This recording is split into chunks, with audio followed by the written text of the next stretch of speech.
दोस्तों, मीमांसा online academy में पुनः आपका हार्दिक स्वागत है। हम आज आपके सामने जो टॉपिक लेके आए हैं वो है संधि का।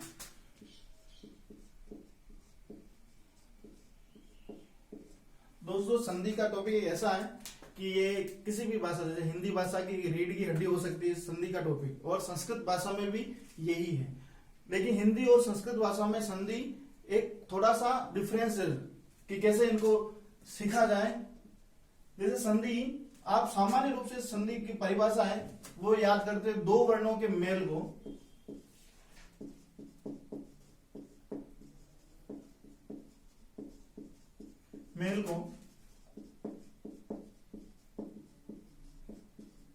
संधि कहते हो। जो संस्कृत में हो सकता है कि द्वयो वर्णयो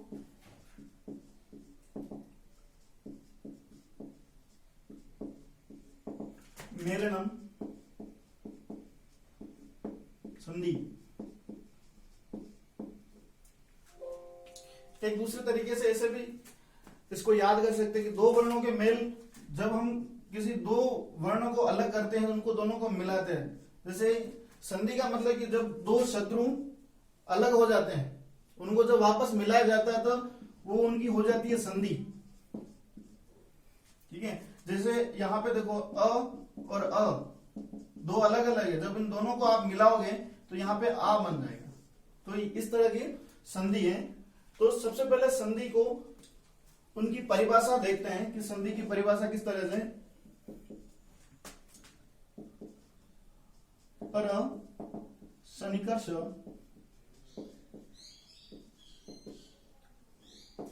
संहिता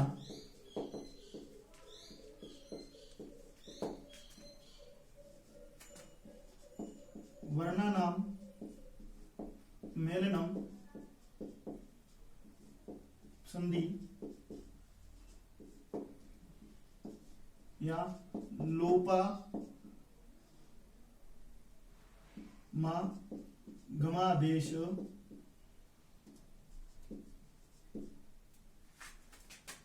वर्ण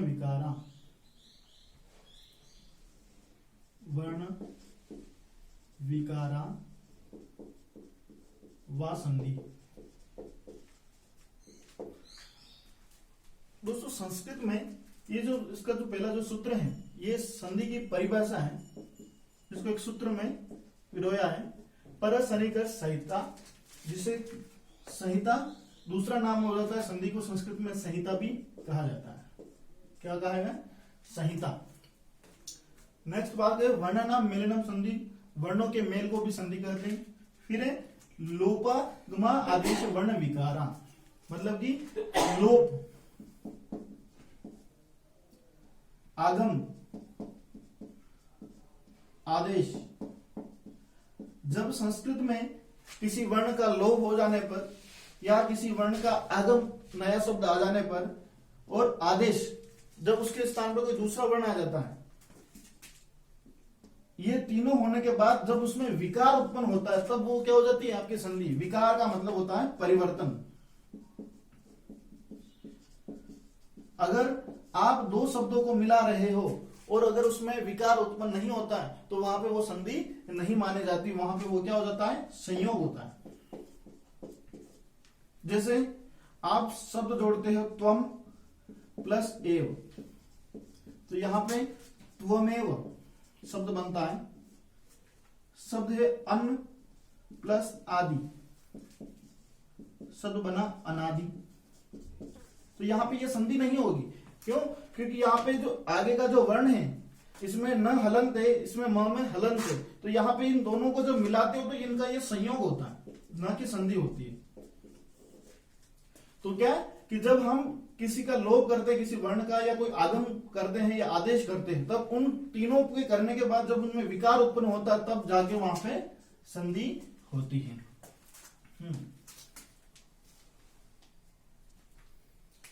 बात करते हैं कि जो संधि है, ये संधि किस किस जगह पे होती है और किन किन प्रसंगों में होती है। जिसमें एक सूत्र है संस्कृत का, श्लोक हो सकता है कि संहिते पदे नित्या संहितेक पदेक नित्या नित्या धातु उपसर्गयो नित्या धातु उपसर्गयो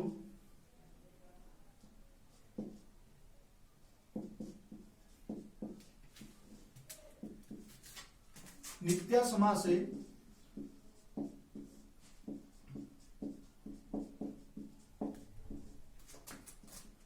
वाक्ये तू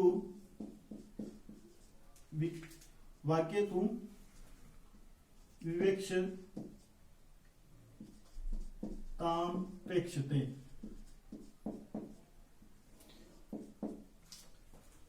नित्या समास है वाक्य तो विवेक्षितामपेक्षते। यहाँ पे जो इस श्लोक है, इस श्लोक के माध्यम से कि संधि किन किन जगहों पे होते हैं। संहिता पदे मतलब कि संहिता में, संहिता का दूसरा नाम क्या हो सकता है संधि, और संधि को क्या कहते हैं संहिता। पदे कि जैसे एक पद में क्या होता है, एक पद में नित्य संधि होगी, नित्य धातु उपसर्ग। दूसरा धातु उपसर्ग की क्रिया में, धातु उपसर्ग क्रिया।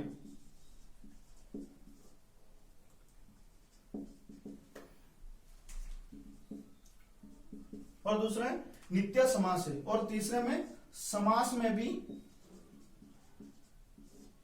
नित्य रूप से संधि होगी। वाक्य तो विवेक्षण अपेक्षित है, और वाक्य में वक्ता के ऊपर डिपेंड करता है कि वो वक्ता उसमें संधि करना चाहता है या नहीं।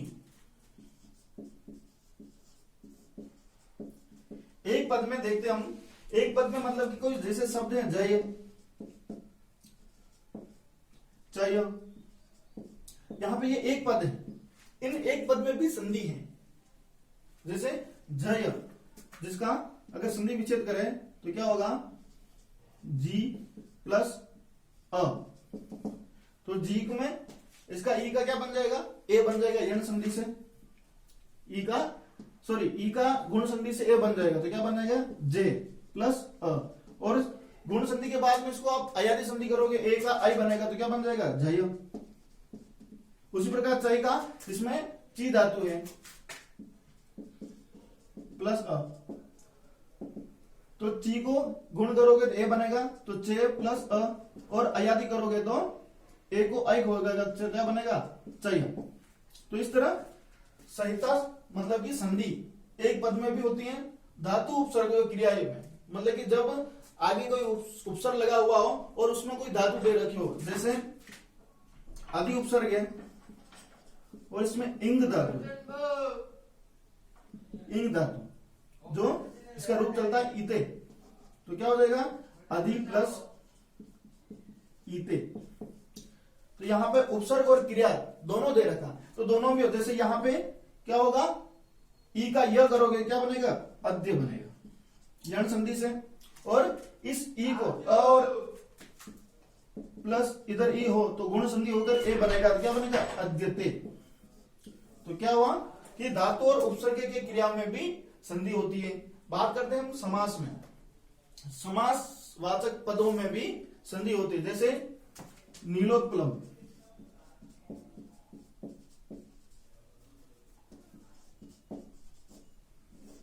नीलोत्पलम में इसका अगर समास विग्रह करोगे क्या बनेगा नीलम उत्पलम, जिसका मूल शब्द है नील प्लस उत्पल। अगर इनमें संधि करोगे तो क्या होगा नीलोत्पलम। तो यहां पर समास वाचक शब्दों में भी संधि होती। फिर बात करते हैं वाक्यों में। अब वाक्य में ये वक्ता के ऊपर डिपेंड करता है, वक्ता उस वाक्य को कितना बड़ा लिखना चाहता है या कितना छोटा। जैसे वाक्य लिखते हैं सः इह आगच्छति,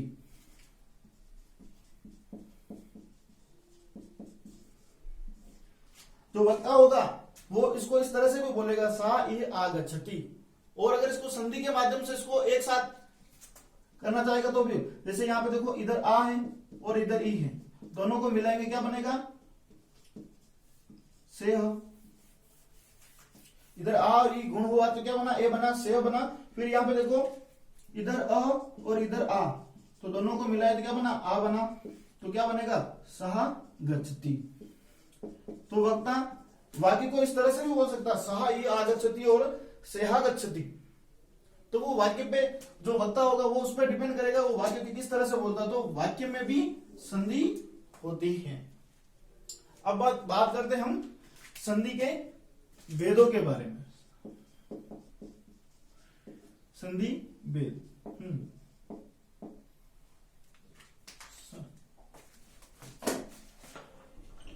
संधि के वेद, सामान्य रूप से संधि के आप वेद करते हो, 3 वेद बताएं। जैसे आप हिंदी में भी याद करते हो तो संधि के 3 वेद है, जैसे स्वर, व्यंजन, विसर्ग। लेकिन संस्कृत में संधि के 5 वेद माने थे। सबसे पहले जो व्याकरणाचार्य हुए बटोजी दीक्षित, इन्होंने अपनी पुस्तक में, जिनकी पुस्तक का नाम था सिद्धांत कौमुदी,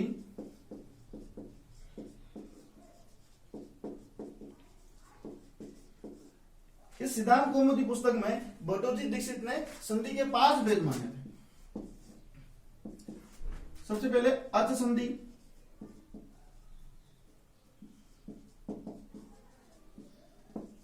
फिर प्रकृति भाव संधि,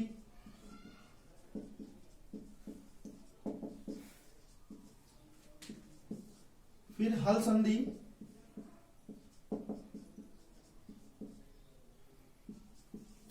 फिर विसर्ग संधि,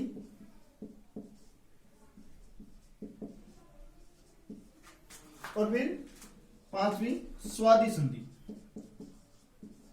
इस तरह बटोजी दीक्षित ने अपनी पुस्तक सिद्धांत कौमुदी में 5 वेद माने थे। लेकिन एक दूसरे आचार्य और हुए जिनका नाम था वरदराजाचार्य,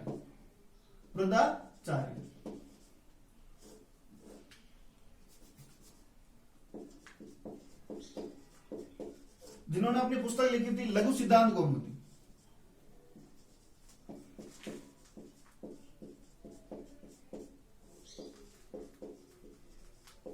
इनकी पुस्तक का नाम था लघु सिद्धांत कौमुदी।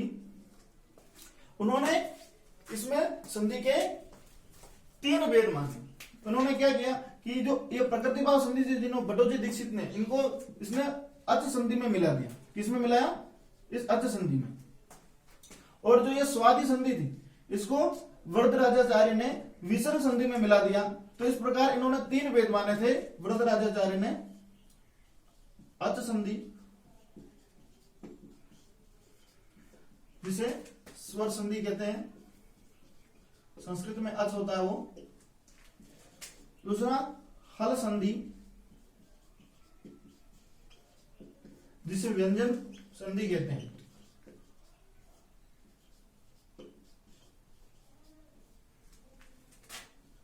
तीसरी है विसर्ग संधि।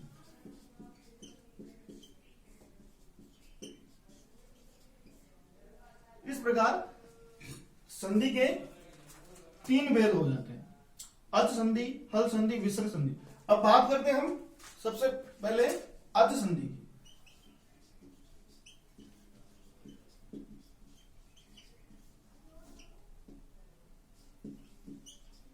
स्वर संधि।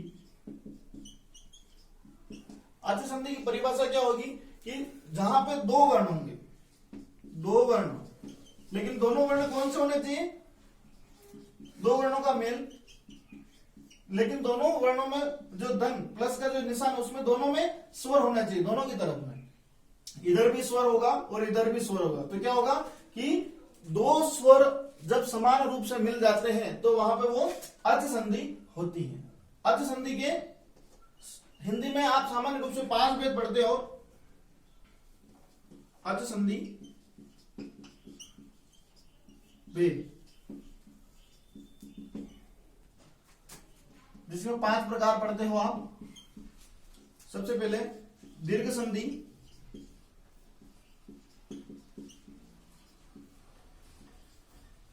फिर गुण संधि,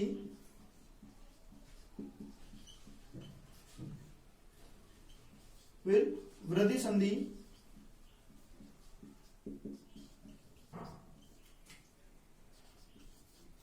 फिर यण संधि,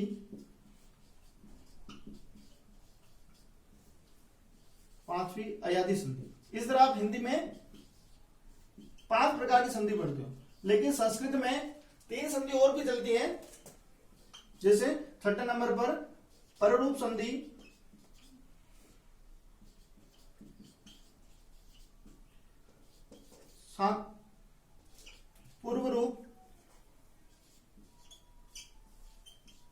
पूर्व रूप संधि,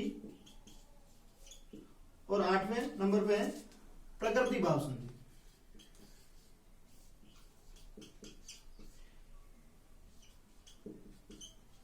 इस तरह अर्थ संधि के सामान्य रूप से तो 5 प्रकार, लेकिन संस्कृत में कितने हो जाएंगे? संस्कृत में 8 भेद हो जाएंगे। किसके? अर्थ संधि के। आज हम बात करेंगे अर्थ संधि में दीर्घ संधि के बारे में। दोस्तों, आज हमने संधि की परिभाषा